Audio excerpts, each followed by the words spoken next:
முருகன் நிர்வாணமெய்திய நாள்தான் ஐப்பசி அமாவாசை நாள்.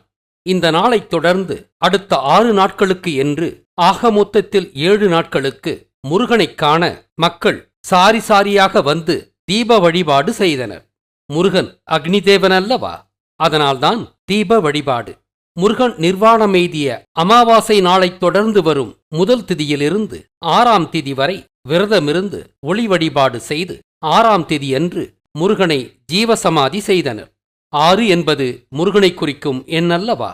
முருகன் ஜீவசமாதி அடைந்த அந்த நாளைத் தொடர்ந்து ஒவ்வொரு ஆண்டும் முருகன் நிர்வாணமெய்திய ஐப்பசி அமாவாசை நாளை தீப ஒளி திருநாளாகவும், அதாவது தீபாவளியாகவும், அதைத் தொடர்ந்து வரும் 6 நாட்களுக்கு தமிழர் மேற்கொண்ட 6 திதி விரத வழிபாட்டைத்தான் சஷ்டி விரதம் என்றான் பிராமணன். இங்கு சஷ்டி என்பது முருகனை ஜீவசமாதி செய்த சட்டியை குறிக்கிறது. இந்த சட்டி விரதத்தை எப்படி கடைபிடித்தோம்? இதை நான் ஆய்வு செய்தபோதுதான் யூதர்களின் ஹனுக்கா வழிபாடு என்பது நமது சஷ்டி விரத வழிபாட்டை காப்பியடித்து உண்டானது என்று உறுதியாக கண்டுபிடித்தேன். அதைத் தொடர்ந்து 22 அக்டோபர் 2022 அன்று தீபாவளி கொண்டாடலாமா என்ற தலைப்பில் ஒரு விழியம் செய்திருந்தேன். அந்த விழியத்தின் இணைப்பு கீழே கொடுக்கப்பட்டுள்ளது. இந்த விழியத்தின் இறுதித் திரைகளிலும் அதன் இணைப்பு கொடுக்கப்பட்டுள்ளது. அந்த விழியத்தை மீண்டும் ஒருமுறை தவறாமல் பாருங்கள். அதில் குறிப்பிட்டுள்ளபடி இந்த ஆண்டின் தீபாவளியையும் சஷ்டி விரதத்தையும் கடைபிடியுங்கள். தலை முழுகுதலோ, புத்தாடை அணிதலோ, இனிப்பு உண்ணலோ, மாமிசம் உண்ணலோ, பட்டாசு வெடித்தலோ இந்த 7 நாட்களிலும் கூடாது. இவற்றை செய்ய வேண்டிய நாட்கள் நரகாசூரன் எனும் பரசுராமன் தமிழரால் வதம் செய்யப்பட்டதை கொண்டாடும் டிசம்பர் 3, 4, 5 ஆகிய 3 நாட்கள் மட்டும்தான். 5ஆம் தமிழர் சங்கம் வெளியிட்ட புதிய நாட்காட்டியின்படி ஐப்பசி 21, அதாவது அக்டோபர் 14ஆம் தேதிதான் தீபாவளி. அன்று முருக நட்சத்திரத்தின் நடுவில் முருகன் அன்று நிர்வாணமடைந்ததை குறிக்கும்படி விளக்கேற்றுங்கள். அடுத்த நாளாகிய முதல் திதியன்று கருப்பு வண்ணம் தீட்டப்பட்ட முக்கோணத்தில் விளக்கும், 2ஆம் திதியன்று நீலவண்ணம் தீட்டப்பட்ட முக்கோணத்தில் விளக்கும், 3ஆம் திதியன்று பச்சை வண்ணம் தீட்டப்பட்ட முக்கோணத்தில் விளக்கும், 4ஆம் திதியன்று சிவப்பு வண்ணம் தீட்டப்பட்ட முக்கோணத்தில் விளக்கும், 5ஆம் திதியன்று மஞ்சள் வண்ணம் தீட்டப்பட்ட முக்கோணத்தில் விளக்கும், இறுதியாக 6ஆம் திதியன்று வெள்ளை வண்ணம் தீட்டப்பட்ட முக்கோணத்தில் விளக்கும் ஏற்றி முழு வழிபாடு செய்து சஷ்டி விரதத்தை முடித்துக் கொள்ளலாம். ஒவ்வொரு நாளும் காலையிலேயே அந்தந்த நாளுக்கான விளக்கை ஏற்றி மாலையில் வழிபாடு செய்ய வேண்டும்.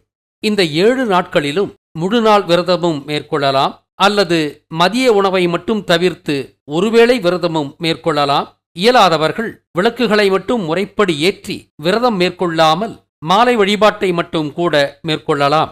இப்படி நாம் ஆண்டாண்டு காலமாக பல்லாயிரக்கணக்கான ஆண்டுகளாக மேற்கொண்ட சட்டி வழிபாட்டை அழித்துவிட்டு அதை தனது ஹனுக்கா வழிபாடாக மாற்றிக்கொண்டவன்தான் அயோக்கிய யூதன். இந்த விழியத்தை முடிப்பதற்கு முன்பாக இப்போது நடக்கும் பாலஸ்தீன போர் பற்றிய ஒரு விளக்கம். இலங்கையின் பூர்வக்குடிகள் தமிழர்களே. அங்கே யூத மௌரிய கலப்பினனான விஜயனை கிமு 500களில் அனுப்பி வைத்து சிங்களன் என்ற திட்டமிட்ட கலப்பினத்தை உருவாக்கியவன் சாணக்கியன் எனும் யூதன்தான். அவர்களுக்கு சிங்களம் என்ற புதிய மொழியை கிபி 3ஆம் நூற்றாண்டில் உருவாக்கி கொடுத்த யூதன் நரகாசூரன் எனும் பரசுராமன்தான். இன்று இலங்கையின் பூர்வீக மக்களான ஈழத் தமிழர்களுக்கு தனிநாடு என்ற உரிமையை அந்நியாயமாக தடுத்து கொண்டுள்ளவன் இந்திய யூத பிராமணன்தான். யூதர்களின் இதே போன்ற அராஜகம்தான் பாலஸ்தீனத்திலும் நிகழ்கிறது. பாலஸ்தீனத்தின் பூர்வீக குடிகள் இராமாயணப் போரின் அகதிகளான சானார்கள் எனும் தமிழ்க்குடிகள்தான். சானான் தேசம்தான் கானான் தேசம்.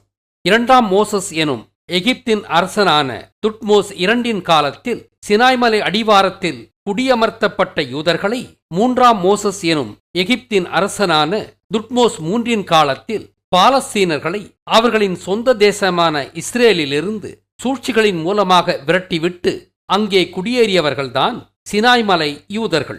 எனவே இஸ்ரேல் யூதர்களின் பூர்வீக பூமி அல்ல, அல்லவே அல்ல. பிறகு யூதர்கள் 2ஆம் நூற்றாண்டில் ரோமானியர்களால் இஸ்ரேலிலிருந்து விரட்டியடிக்கப்பட்டார்கள். பிறகு 1700 ஆண்டுகள் கழித்து யூதர்கள் உலகளாவிய சூழ்ச்சிகள் பல செய்து 1948 மீண்டும் இஸ்ரேலில் அத்துமீறி நுழைந்தார்கள். அதைத் தொடர்ந்து யூதர்கள் கொஞ்சம் கொஞ்சமாக முக்கால்வாசி இஸ்ரேலையும் பிடித்துக் கொண்டார்கள். இதை ஜியோனிசம் என்று முருகனின் பெயரால் செய்கின்றனர் என்பதுதான் வியப்பானது. தனி தமிழீழ கோரிக்கையை எப்படி அந்நியாயமாக இந்திய யூதபிராமணன் தடுக்கிறானோ அதே போல பாலஸ்தீனர்களின் தனிநாடு கோரிக்கையையும் அந்நியாயமாக தடுத்துக் கொண்டுள்ளவன் யூதன்தான். உலக மக்களுக்கெல்லாம் அடுத்தடுத்து நோய், போர் போன்ற பிரச்சனைகளை கொடுத்து கொண்டுள்ளவன்தான் யூதன். அது அவனது பிறவிக் குணம். தமிழர்களே, இந்த சஷ்டி விரதத்தின் போது ஈழத் தமிழர்களுக்கும் பாலஸ்தீன இஸ்லாமியர்களுக்கும் கொடிய யூதர்களிடமிருந்து விடுதலை கிடைக்க வேண்டும் என்று முருகனிடம் மன்றாடுங்கள். உங்களுக்கு தெரிந்தவர்களுக்கும் இவற்றை விளக்கி அவர்களையும் இப்படி வழிபடச் சொல்லுங்கள். யூதர்களின் அழிச்சாட்டியங்களிலிருந்து உலக மக்கள் விடுதலை பெற இறைவனை வேண்டுங்கள். அயோக்கிய இஸ்ரேலுக்கு ஆதரவு நிலை எடுத்துள்ள யூத இந்தியாவை கண்டியுங்கள்.